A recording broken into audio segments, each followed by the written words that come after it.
Hello students, welcome to my YouTube channel NRJ commerce classes. Students, ये मेरी second video है जिसमें हम डिस्कस करेंगे BST क्लास 12 के लिए chapter first nature and significance of management. Students, सारे चैप्टर्स पढ़ने से पहले हमें अपना सिलेबस पता होना चाहिए और सिलेबस में क्या क्या चीज़ें होनी चाहिए, ठीक है, क्या करना है क्या नहीं करना है, ये सारी चीज़ें मैंने अपनी वीडियो फर्स्ट में डिस्कस की हैं। ठीक है, तो जिसने भी वीडियो फर्स्ट नहीं देखी है चैनल की प्लेलिस्ट में जाके आप देख सकते हैं। फ़िलहाल इस वीडियो में हम लोग डिस्कस करेंगे BST क्लास 12 का chapter first nature and significance of management. तो चलिए स्टार्ट करते हैं।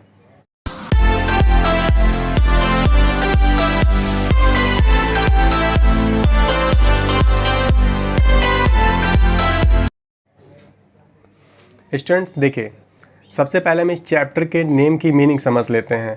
Nature and significance of management. Nature का मतलब होता है पहचान और सिग्निफिकेंस का मतलब होता है इंपॉर्टेंस। स्टूडेंट्स, यहाँ ये वो वाला नेचर नहीं जो आप नेचुरल वाला सोचते हैं, जो नेचर हमें देता है वो वाला नेचर नहीं है ये। यहाँ पर नेचर का मतलब पहचान, सिग्निफिकेंस का मतलब इंपॉर्टेंस। ठीक है, तो मैनेजमेंट की पहचान क्या है और उसकी इंपॉर्टेंस क्या है, किसके लिए? ऑर्गेनाइजेशंस के लिए, कंपनीज़ के लिए। ठीक है, कि कंपनीज़ में मैनेजमेंट के क्या रोल हैं, ठीक है, क्यों इम्पोर्टेंस है। ठीक, और साथ में देखेंगे कि आखिर मैनेजमेंट की पहचान क्या है, कैसे पहचाने की मैनेजमेंट। ठीक, तो मैनेजमेंट की सीधी पहचान है, मैनेजमेंट को उसको काम से पहचाना जाता है। ठीक है, देखिए आप किसी भी बैंक में जाते हैं, कंपनी में जाते हैं, जब आपका काम होता है तो आप क्या कहते हैं कि यार यहाँ का मैनेजमेंट बहुत अच्छा है। ठीक है, और आपका काम नहीं होता है तो आप क्या कहते हो? मैनेजमेंट बहुत बेकार है। बैंक में घंटों लाइन लगे रहे, काम नहीं हुआ तो आप क्या कहते हो? यहाँ का मैनेजमेंट नहीं अच्छा है। वहीं आप दूसरी बैंक में गए, आपका काम फटाफट हो गया तो आप क्या कहते हो? यहाँ का मैनेजमेंट बहुत अच्छा है। ठीक है, तो यहाँ से मैनेजमेंट की पहचान उसके काम से की जाती है। ठीक है, और काम की इम्पोर्टेंस है, काम की ही इम्पोर्टेंस है। ठीक है, काम अच्छा रहेगा तो ऑर्गेनाइजेशन सक्सेस होगा और काम अच्छा नहीं रहेगा तो ऑर्गेनाइजेशन सक्सेस नहीं होगा। ठीक है, इसीलिए बोला गया इंट्रोडक्शन में, successful organisation do not achieve their goal by chance. यानी जो सक्सेसफुल ऑर्गेनाइजेशन है वो अपने गोल यूं ही नहीं अचीव करते हैं। ठीक है, गोल का मतलब हर एक कंपनी का कोई ना कोई टास्क होता है। ठीक है, तो वो यूं ही नहीं अचीव करते हैं, but by following A deliberate process. इस चीज़ को ध्यान दीजिएगा, but by following A deliberate process. वो यूं ही तो नहीं अचीव करते हैं लक के जरिए, बट हाँ वो लोग अपना एक डेलिब्रेट प्रोसेस फॉलो करते हैं। डेलिब्रेट का मतलब होता है सिस्टमेटिक प्रोसेस, यानी अकॉर्डिंग टू प्लानिंग।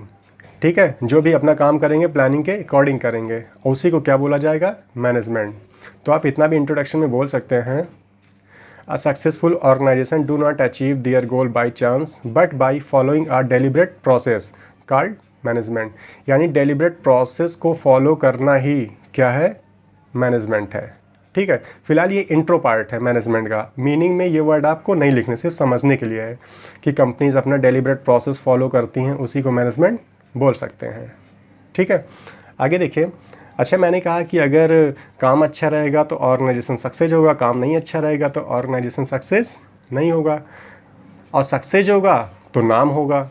ठीक है, इसका मतलब उस मैनेजमेंट को संभालने वाले जो भी मैनेजर्स हैं उन्होंने भी अच्छी एक्टिविटी की होगी, तभी उनके बिजनेस का इतना नाम है, उनकी कंपनीज का इतना नाम है। ठीक है, तो देखिए मैनेजमेंट एंड मैनेजर्स टॉपिक 2। ठीक है, मैनेजमेंट एंड मैनेजर्स, यानी कुछ ऐसे मैनेजमेंट के मैं आपको नाम बताता हूँ और उनके मैनेजर्स का मतलब यहाँ पर सिर्फ पोस्ट की बात नहीं की जा रही है, किसी कंपनी का ओनर भी एज ए मैनेजर होता है। ठीक है, क्योंकि मैनेज तो वही करता है ना, ऐसा थोड़ी कि किसी को पोस्ट पे रखोगे नहीं जब तक, तब तक मैनेजर नहीं कहलाएगा, तो ऐसा नहीं है। यहाँ पर जो मैंने मैनेजर इंडिकेट किया है ये एज अ ओनर ही। ठीक, तो मैनेजमेंट और उनके ओनर यानी मैनेजर। देखिए HCL एंटरप्राइजेज, इसका मैनेजमेंट कौन संभालता है? Shiv Nadar. Microsoft, Bill Gates. PepsiCo, Indira Nooyi. Tata, आप सभी जानते हैं, इसलिए मैंने क्वेश्चन मार्क किया है। रिलायंस, क्वेश्चन मार्क, आप सभी जानते हैं। इन कंपनीज़ का नाम है, इसका मतलब इन लोगों ने अच्छी एक्टिविटी की है। ठीक है, इस कंपनी में अच्छी एक्टिविटी हुई है और किया किसने है? उनके इन मैनेजर्स यानी मैनेज करने वाले पर्सन ने। ठीक है, अब मैनेज करने वाले पर्सन ने अच्छी एक्टिविटी की तभी तो उनका अच्छा नाम है। ठीक है, इसका मतलब उनका मैनेजमेंट अच्छा है। ठीक है, अब देखिए स्टूडेंट, इंट्रोडक्शन पार्ट सिर्फ सीखने के लिए था कि मैनेजमेंट होता क्या है, और जो टॉपिक 2 है आपका, ये सिर्फ आपका मान के चलिए कि जी के बेस है ये, आप खाली इनको याद रखिए और एग्जाम्पल में कहीं यूज कर सकते हैं। ये आपको फ़िलहाल कहीं लिखना नहीं है, सिर्फ आप ऐसे याद रखिए। हाँ, एग्जाम्पल में कहीं आप लिख भी सकते हैं, ठीक है। और ये आपका इंट्रो पार्ट था। अब जो बोर्ड में लिखना भी है और साथ में समझना भी है, वो आपका टॉपिक 3 से स्टार्ट होगा, ठीक है। तो चलिए अब टॉपिक 3 देखते हैं।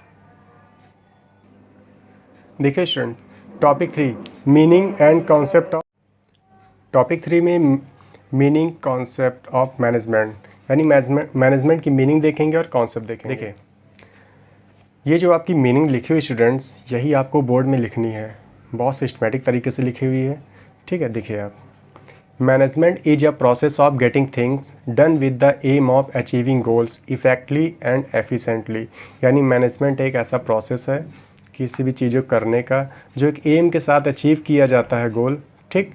और गोल कैसा अचीव होना चाहिए? इफेक्टली एंड एफिशिएंटली। मैंने इस मीनिंग में 3 वर्ड को अंडरलाइन कर रखा है, प्रोसेस, इफेक्टली एंड एफिशिएंटली। यानी मैनेजमेंट सीधा सीधा मतलब है कि मैनेजमेंट में क्या किया जाता है, गोल को अचीव किया जाता है। किस तरीके से किया जाता है? एक प्रोसेस को करके किया जाता है। क्या करके? प्रोसेस करके, जो कि मैंने इंट्रो में ही बताया था, ठीक है। डेलिब्रेट प्रोसेस करके क्या किया जाता है? गोल को अचीव किया जाता है। और जब वो गोल अचीव होगा तो किस तरह का अचीव होना चाहिए? इफेक्टली होना चाहिए और एफिशिएंटली होना चाहिए, ठीक है। मैं फिर से बता देता हूँ, मैनेजमेंट में क्या किया जाता है? गोल को अचीव किया जाता है। यानी मैनेजमेंट का मतलब क्या होता है? पहले ही मैंने बताया, काम को मैनेज करना, ठीक है। और मैनेज कैसे किया जाए? एक सिस्टमेटिक तरीके से किया जाए तो क्या होगा? आपका गोल अचीव होगा। और जब आपका गोल अचीव होगा तो किस तरीके का होना चाहिए? इफेक्टिवली होना चाहिए और एफिशिएंटली होना चाहिए, ठीक है। अब उसमें से कौन सा प्रोसेस किया जाए, इफेक्टिवली क्या होता है और एफिशिएंटली क्या होता है, ये हम आगे डिस्कस करेंगे, ठीक है। फिलहाल आपको मीनिंग तो समझ में आई ना। Management is a process of getting things done with the aim of achieving goals effectively and efficiently. Management एक प्रोसेस है, ठीक है, जिसमें गोल को अचीव किया जाता है। और गोल कैसा अचीव होना चाहिए? इफेक्टली होना चाहिए और एफिशिएंटली होना चाहिए। मैं इन 3 वर्ड्स को अलग अलग समझा देता हूँ, तब आपको मीनिंग और अच्छे समझ में आ जाएगी, ठीक है। अब देखिए, जो पहला अंडरलाइन मैंने प्रोसेस किया, प्रोसेस का मतलब क्या होता है? Process, it refers to function of management, ठीक है। प्रोसेस में मैनेजमेंट के फंक्शन क्या होते हैं आपको मिलते हैं। वो फंक्शन क्या होंगे? देखिए, यहाँ पर 5 फंक्शन हैं: planning, organising, staffing, directing and controlling. Management की ये इम्पॉर्टेंट फंक्शन है, ठीक है। यही ओवरऑल चलते रहते हैं हमेशा, कि वर्क को प्लान करना, प्लान के अकॉर्डिंग ऑर्गेनाइज करना, फिर स्टाफिंग करना, स्टाफिंग मतलब लोगों को काम देना, फिर उन्हें डायरेक्शन देना, डायरेक्शन के बाद उसका रिजल्ट निकालना कि काम कैसा हुआ, जैसा हमने बोला वैसा हुआ कि नहीं। बस यही चलता रहता है पूरे मैनेजमेंट में। फ़िलहाल इनको बहुत अच्छे से डिस्कस किया जाएगा आगे, क्योंकि ये आपके चैप्टर्स हैं। फ़िलहाल यहाँ के लिए इतना जानिए कि ये क्या है, मैनेजमेंट के फंक्शन है: planning, organising, staffing, directing and controlling, ठीक है। अब इनको याद कैसे किया जाए सीक्वेंस में, मैंने एक तरीका बताया है, POS स्टार्टिंग का, ये एक साथ पढ़ेंगे। POS पॉज, फिर DC POS, DC planning, organising, staffing, directing and controlling, ठीक है। और ये पॉज DC है क्या? Function of management. आपसे कोई पूछता है what is function of management, तो आप किसका नाम गिनाएंगे? Planning, organising, staffing, directing and controlling. मैंने शॉर्टकट क्यों बता दिए? क्योंकि स्टूडेंट्स यहाँ पर इसको आगे पीछे कर देते हैं, कहीं कंट्रोलिंग पहले बोल देंगे, कहीं स्टाफिंग पहले बोलेंगे, तो डाइवर्ट हो जाएगा ना। सीक्वेंस इसको याद रखो: planning, organising, staffing, directing and controlling, POS, DC। ये क्या है? फंक्शन ऑफ मैनेजमेंट, ठीक है। प्रोसेस समझ में आया? मैनेजमेंट इज अ प्रोसेस, यानी पूरे मैनेजमेंट में क्या प्रोसेस करना पड़ता है? यही प्रोसेस करना पड़ता है। प्लानिंग करो, ऑर्गेनाइजिंग करो, स्टाफिंग करो, डायरेक्टिंग करो, कंट्रोलिंग करो। जब आप प्रोसेस करोगे तो आपको क्या अचीव होगा? गोल अचीव होगा। अब गोल कैसा अचीव होना चाहिए? इफेक्टली। तो इफेक्टली मतलब क्या होता है? चलिए देखते हैं यहाँ पर। Completion of task on time, इसका मतलब ये होता है अपने टास्क को टाइम पे कंप्लीट करना, ठीक। आपसे बोला गया है कि आपको ये प्रोडक्शन 2 महीने में करके देना है और आपने 2 महीने में उस काम को कर लिया, तो इसका मतलब आपका वर्क कैसा है? इफेक्टली है। कैसा है? इफेक्टली। इसीलिए मैंने इफेक्टली का मतलब मैंने क्या बताया? Completion of task on time. Example देखिए, if a limited company task is to increase 2 crore customer in 1 year. एक ए लिमिटेड कंपनी का टास्क है कि 1 साल में अपने कस्टमर कितने इंक्रीज कर ले, 2 करोड़। ठीक, आगे क्या लिखा है, and task has been completed in 1 year, और उसका टास्क कंप्लीट भी हो गया 1 साल में। तो इसका मतलब उस कंपनी का वर्क कैसा है, इफेक्टिवली है। ठीक है, समझ में आया। तो इफेक्टिवली का मतलब क्या होता है, completion of task on time. जितना भी आपको टारगेट मिला है, जितना भी टाइम मिला है, अगर टाइम के अंदर अपने आप काम को कंप्लीट कर लेते हैं तो आपका काम कैसा कहलाएगा, इफेक्टिवली कहलाएगा। ठीक है, तो फिर से मीनिंग पे आओ। मैनेजमेंट एक प्रोसेस है, कैसा प्रोसेस, इन्हीं फंक्शन का प्रोसेस है जिसमें गोल को अचीव किया जाता है। और गोल कैसे अचीव होने चाहिए, इफेक्टिवली होने चाहिए। इफेक्टिवली का मतलब टाइम पे होने चाहिए, वही मैंने बताया ना, completion of task on time.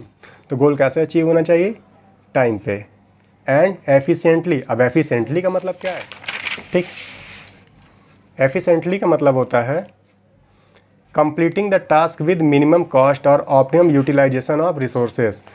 Efficiently का मतलब जब आप अपने काम को कंप्लीट करेंगे तो उसमें आप ध्यान रखिए कि आपको जितनी कॉस्ट दी गई है, जितनी टारगेट कॉस्ट दी गई है, आप उतनी ही कॉस्ट यूज कीजिए और उतना ही आप रिसोर्सेज को यूटिलाइज करिए। इसका मतलब जैसे आपको टारगेट दिया गया है कि आपको इतने यूनिट का प्रोडक्शन करना है, ठीक, अब मान के चलिए उसको बनाने में 10 आदमी लगते हैं, तो आपको कितने आदमी यूज करने हैं, 10 ही यूज करने हैं। उसमें 5 मशीनरी लगनी है तो आप कितनी मशीनरी यूज करेंगे, 5 ही यूज करेंगे। इसका मतलब जितना आपको कॉस्ट दिया गया आप उतना ही कॉस्ट यूज करिए और उसके रिसोर्सेज कितने यूज करिए, जितना कम हो सके उतना ही करिए, या फिर जितना बताया गया है उतना ही करिए। ऑप्टिमम यूटिलाइजेशन, बेहतर तरीके से उनका यूटिलाइज करिए। सोचिए अगर आप ज़्यादा कर देते हैं तो क्या होगा। ठीक है, अगर आप ज़्यादा कर देंगे, आपने कॉस्ट ज़्यादा, आपसे कहा गया कि इस चीज़ को आप 5,000 रुपये में पूरा कर लेना। जैसे एग्जांपल, टारगेट एस्टिमेटेड कॉस्ट, आपको कहा गया 5,000 में आपको ये काम करना है। अगर आपने 5,000 यूज किए तो इसका मतलब आपका काम एफिशिएंटली है। ठीक है, लेकिन अगर आपसे कहा गया 5,000 में आप इस काम को करिए और आपने क्या कर दिया, ज़्यादा काम को 10 लोग कर सकते थे उसके लिए आपने 12 लोग लगा दिए, तो पैसा ज़्यादा लगेगा, 2 लोग को ज़्यादा सैलरी देनी पड़ेगी ना। ठीक है, तो आपका पैसा ज़्यादा लगेगा। अब लोग ज़्यादा आ गए और साथ में आपने मशीनरी भी ज़्यादा यूज कर ली तो उसका भी खर्चा बढ़ गया, तो आपने 5,000 की जगह कितना लगा दिया, 8,000 लगा दिया, तो आपका काम एफिशिएंटली नहीं कहलाएगा। तो इसका सीधा सा मतलब है जितना आपको टारगेट कॉस्ट दी जाए आप उतना यूज करिए, तो इसका मतलब आपका काम एफिशिएंट। अब देखिए फिर से अपनी मीनिंग पे आ जाते हैं। ठीक, management is a process. Management किसका प्रोसेस है, फंक्शन का प्रोसेस है, जिसमें क्या किया जाता है, गोल को अचीव किया जाता है। और गोल कैसे अचीव होने चाहिए, इफेक्टली। इफेक्टली का मतलब अभी बताया, टाइम पे। एफिशिएंटली का मतलब एक ऑप्टिमम कॉस्ट के साथ। तो इसका मतलब आपको मीनिंग समझ में आ गई है। ठीक है, अब देखिए आगे स्टूडेंट्स, अब यहाँ पर एक केस स्टडी डिस्कस कर ली जाए। ठीक है, अब देखिए केस स्टडी में कैसे आती है यहाँ पर इफेक्टली और एफिशिएंटली की, ध्यान समझिएगा। A garment manufacturing company with 3 workers, Anmol, Guru and प्रतीक, यानी एक कपड़ा बनाने वाली कंपनी है, उसमें 3 वर्कर काम करते हैं, अनमोल, गुरु एंड प्रतीक। उनको क्या टास्क दिया गया है, टास्क क्या दिया गया है कि उन लोगों को एक कपड़ा बनाने में 200 रुपये खर्च करने हैं। और टाइम क्या दिया गया है कि जब वो लोग कपड़े बनाएंगे तो 1 महीने में, यानी पर मंथ 100 कपड़े बनाएंगे। ठीक है, 1 महीने में 100 कपड़े बनाएंगे और उनको बजट कितना दिया गया है, 200 रुपये पर गारमेंट, यानी एक कपड़ा कितने का बनना चाहिए, 200 का। ठीक, अब यहाँ पर टारगेट यानी 200 रुपये खर्च करने हैं और 100 कपड़ा बनाना है 1 महीने में। अब एक महीने में इन तीनों लोगों ने काम किया। अनमोल ने भी 1 महीने में काम ख़त्म किया, गुरु ने भी 1 महीने में काम ख़त्म किया, प्रतीक ने भी 1 महीने में काम ख़त्म किया, लेकिन अलग अलग तरीके से ख़त्म किया। अनमोल ने क्या किया, इम्प्रेशन जमाने के लिए इन्होंने सोचा कि हम ज़्यादा ही करके देते हैं। 100 बोला 1 महीने में बनाने के, हम 150 करके देंगे। बंदे ने 150 कर दिया। अब 150 किया है, 1 महीने में काम तो किया, लेकिन अब 150 बनाने के चक्कर में इसने डबल शिफ्ट काम किया, लेबर ज़्यादा लगा दिए, और लेबर ज़्यादा लगाने के चक्कर में 200 का टारगेट था, 200 रुपये का बजट था और 230 रुपये लगा दिए। ठीक, यानी उसका काम टाइम पे तो कंप्लीट हुआ लेकिन कॉस्ट ज़्यादा लग गई। तो टाइम पे कंप्लीट हुआ, इसका मतलब उसका वर्क इफेक्टिवली तो है लेकिन एफिशिएंटली नहीं है। ठीक, उसी जगह गुरु आते हैं। गुरु ने अनमोल से सीख ली। अनमोल ने गुरु को बताया कि ऐसा मत करना, ज़्यादा करने के चक्कर में कॉस्ट ज़्यादा चली गई। तो गुरु ने अपना दिमाग लगाया। गुरु ने क्या किया कि कॉस्ट तो बचा ली, 200 की जगह 190 किया। हाँ, 200 का 190 कर सकते हैं क्योंकि यहाँ पर एफिशिएंटली में बताया भी गया है कि मिनिमम कॉस्ट आप यूज कर सकते हैं, यानी 200 रुपये बोला गया है तो 195 190 ऐसा आप 10-5 रुपये आप कम कर सकते हैं, ठीक है। लेकिन हाँ, जितना काम बोला गया है उतना ज़रूर होना चाहिए। पैसे आप थोड़े कम ज़रूर लगा सकते हैं, लेकिन जितना काम बोला गया है वो पूरा होना चाहिए, ठीक है। तो इन्होंने क्या किया, 200 की जगह 190 में काम करके दिखाया। अब 190 में काम करके दिखाया तो पैसे थोड़े कम खर्च किए। अब कम खर्च किए तो काम भी थोड़ा कम हुआ। इस चक्कर में काम कम हुआ। टारगेट कितना था 100 कपड़े बनाने का, बनाए कितने 90, लेकिन बंदे ने कॉस्ट बचा ली, ठीक है। 200 रुपये बोला गया तो 190 खर्च किया। यहाँ से तो पास हो गया, लेकिन यहाँ पर फेल हो गया। इसका मतलब गुरु का वर्क कैसा है, टाइम पे कंप्लीट किया लेकिन 90 ही। इसका मतलब इसका वर्क इफ़ेक्टिवली नहीं है लेकिन एफिशिएंटली है। 200 बोला गया तो 190 तक यूज किया, सही यूज किया। एफिशिएंटली तो है लेकिन इफ़ेक्टिवली नहीं है। अब वहीं पे प्रतीक आते हैं। इन्होंने अनमोल से भी सीख ली और गुरु से भी सीख ली। इन्होंने जैसा बोला गया वैसे ही किया, ठीक है। 100 कपड़े बनाने हैं, 1 महीने में 100 बनाए। कॉस्ट कितनी यूज करनी है 200, तो 200 रुपये यूज किए। इसका मतलब प्रतीक का वर्क इफ़ेक्टिवली भी है, टाइम पे भी किया और एफिशिएंटली भी है। जितना बजट बोला गया था उतना ही किया, ठीक है। तो इनके आंसर ऐसे लिखे जाएंगे, आपके ऑप्शंस में लिखे रहते हैं। अनमोल का वर्क कैसा, टाइम पे कंप्लीट किया, ठीक है। तो टाइम पे कंप्लीट किया, इफ़ेक्टिवली तो है लेकिन कॉस्ट ज़्यादा लगा दी, एफिशिएंटली नहीं है। वहीं पर गुरु का वर्क टाइम पे कंप्लीट नहीं कर पाया। ये 100 बोला गया था, सिर्फ 90 किया, लेकिन कॉस्ट बचा ली। कॉस्ट 200 करता तो भी सही, 190 किया तो भी सही है, तो कॉस्ट तो सही लगाई है। इसका मतलब उसका वर्क एफिशिएंटली तो है लेकिन इफ़ेक्टिवली नहीं है। और प्रतीक ने टाइम पे कंप्लीट भी किया, कॉस्ट भी सही लगा। इसका मतलब इसका वर्क इफ़ेक्टिवली और एफिशिएंटली दोनों है। तो स्टूडेंट, यहाँ से केस स्टडी आपकी आती बोर्ड में, आप याद रखिएगा, ठीक है। इसी तरह आपसे बोला जाएगा कि आप पहचानो इफ़ेक्टिवली है कि एफिशिएंटली है कि दोनों नहीं है या फिर दोनों है। जैसे मैं आपसे पूछता हूँ, एक कोई मिस्टर ए है, उसने क्या किए कि उस काम को किया 1 महीने में लेकिन 60 कपड़े बनाए, ठीक है। लेकिन उसने कॉस्ट कितनी यूज की, 240 रुपये यूज की। तो बताओ उसका वर्क कैसा है, 60 कपड़े बनाए 1 महीने में, इफ़ेक्टिवली भी नहीं है। 260 रुपये यूज किए, सॉरी 240 रुपये यूज किए, तो इसका मतलब उसका वर्क एफिशिएंटली भी नहीं है, ठीक है। तो ऐसा भी हो सकता है, ना इफ़ेक्टिवली हो ना ही एफिशिएंटली हो, कुछ भी हो सकता है। आप खाली पहचानो। इफ़ेक्टिवली से क्या पहचानना है, टाइम पे कंप्लीट किया सही काम तो इफ़ेक्टिवली है, और सही कॉस्ट भी यूज की है तो एफिशिएंटली है। तो आई होप आपको समझ में आया होगा, ठीक है। और कोई भी क्वेरी हो तो आप कमेंट में डाल सकते हैं, ठीक है। फिलहाल इसके बाद हम लोग डिस्कस करेंगे इसी चैप्टर का next topic, characteristics of management. तो ठीक है स्टूडेंट, इसी तरह आप हमारी वीडियो कंटिन्यू देखते जाइए और अपना सपोर्ट देते जाइए, ठीक है। मैं आपके लिए वीडियो ऐसे ही लाता रहूँगा। So thanks for watching, thank you.